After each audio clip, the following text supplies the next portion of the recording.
বিকেলে হোম ম্যাচে Dhaka Abahani Kyrgyz club মুরাস ইউনাইটেডকে হারাতে পারেনি। আবাহনীর ব্যর্থতা রাতে স্নান করে দিয়েছে বাংলাদেশের আরেক ক্লাব বসুন্ধরা কিংস। কাতারের দোহায় বসুন্ধরা কিংস সিরিয়ার ক্লাব আল কারামাকে 1-0 গোলে পরাজিত করে এএফসি চ্যালেঞ্জ কাপের মূল পর্বটাও নিশ্চিত করেছে। তবে এটা এতটা সহজভাবে বললেও জার্নিটা এতটা সহজ ছিল না।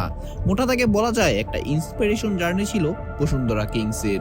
বাংলাদেশ প্রিমিয়ার ফুটবল লিগের 5 বারের champion Bashundhara kings. Practice session আরম্ভ করতেও খানিকটা বিলম্ব হয়ে গেছিল কিংসের জন্য। ব্রাজিলিয়ান কোচ সার্জিওকে চূড়ান্ত করলেও তিনি দলের সঙ্গে যোগ না দিয়ে শেষমেশ ইরাকি আরেক ক্লাবে চুক্তি করেন। ওয়ালটন এখন দেশের সীমানা পেরিয়ে পৌঁছে গিয়েছে 50টিরও বেশি দেশে।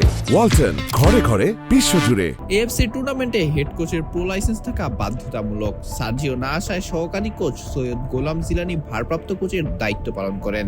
তার কোচিংয়ে কিংস সিরিয়ার বাধা অতিক্রম করে। পাশাপাশি মোহামেডান এবারের আসরে খেলার যোগ্যতা অর্জন করতে পারেনি, তাদের জায়গায় খেলেছিল আবাহনী। কিন্তু ইন্টারেস্টিং বিষয় হচ্ছে সেই মোহামেডান থেকে আসা ইম্মানুয়েল সানডে কিংসের হয়ে আজ মাঠে নামার সুযোগ পান এবং ম্যাচের একমাত্র ডিসাইডিং গোলটি করে ফেলেন এই ইম্মানুয়েল সানডেই। বসুন্ধরা কিংসের জন্য এই জয় শুধুমাত্র একটি ফলাফলই মনে হবে, কিন্তু আবারও বলছি এই ফলাফলটা এতটা সহজ ছিল না। কিভাবেই বা সফল হবে? আপনি যখন দেখবেন কিক অফের মাত্র 24 ঘন্টা আগেই খবর আসে আপনার নিয়োগপ্রাপ্ত প্রধান কোচ এক ক্লাব ছেড়ে অন্য ক্লাবে যোগ দিয়েছেন। তবে ফুটবল তো এমনই, এখানে ইমোশনকে ওভারকাম করে প্রফেশনালি রিয়্যাক্ট করতে হয়।